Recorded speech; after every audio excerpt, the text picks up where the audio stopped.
सवतिनिये संगे सवतिनिये संगे सहिया हमर खेला तबे होली। ये बहुत ही पर्सनल गाना गा रही है, बहुत ही प्यारा लगेगा कि सवतिनिये संगे सहिया हमर खेला तबे होली।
असरा के छतिया ज्योति जरे कबो तो समझ है पिया बातिया।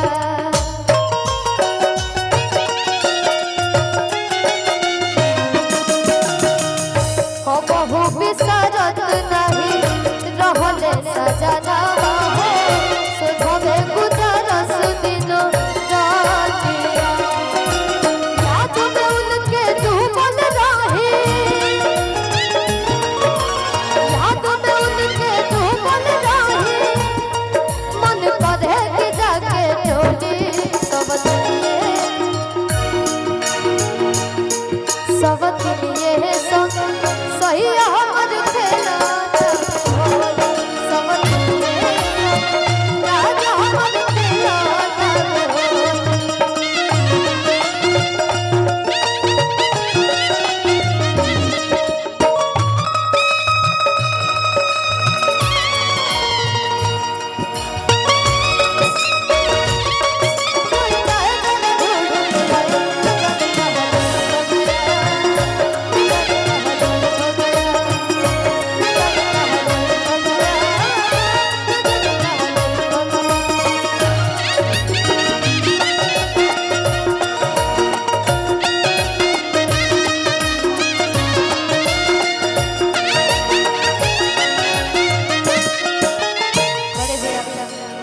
दीपक सिंह भगवान जी की तरफ से बहुत बहुत रुपए का आशीर्वाद।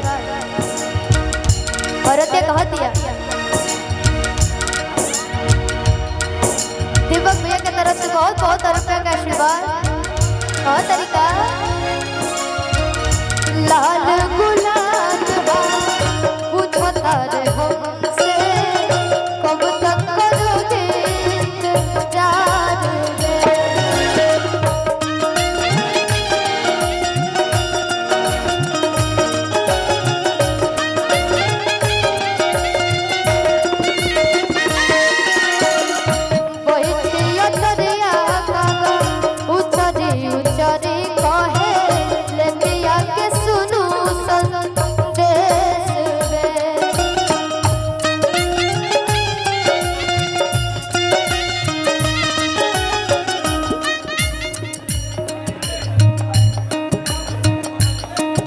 और दे कह दिया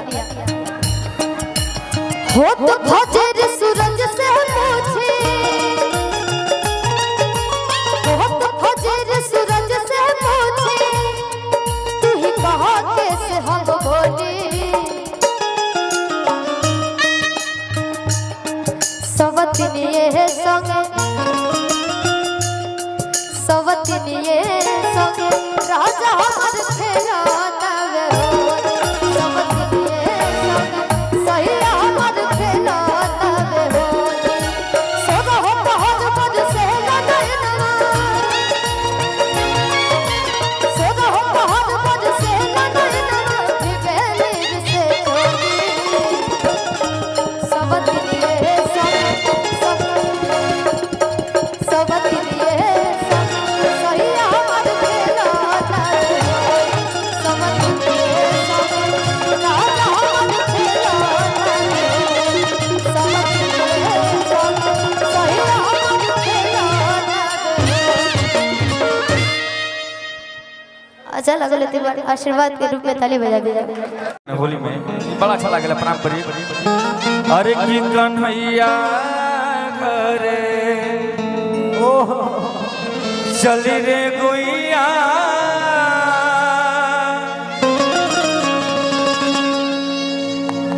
खेरे हो रे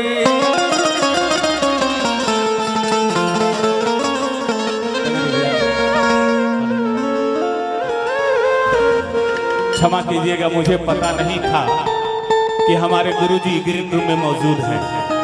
जयप्रकाश जिद्दी जी मौजूद हैं, मैं उनका नाम नहीं लेता। बड़े आदर अदब के साथ मैं उन्हें आमंत्रित करता हूं कि उन नृत्यांगनाओं को लेके आप यथाशीघ्र प्रकट हों, क्योंकि आपके बगैर ये मंच सुना है। और देखिए रिया जी का पदार्पण हो रहा है। मैं भैया से आग्रह चाहूंगा, जिद्दी भैया आप मंच तक आए, एक बार दर्शन दें, क्योंकि आपका ये अनुज थोड़ा अपने आप को कमजोर महसूस कर रहा है। आपके आने के साथ ही मेरे अंदर वो ऊर्जा आएगी निश्चित रूप से। भैया मेरी आवाज आप तक पहुंचती है तो एक बार मंच पे आए। जिद्दी भैया आओ तनी के इंतजार कराई हमरा के।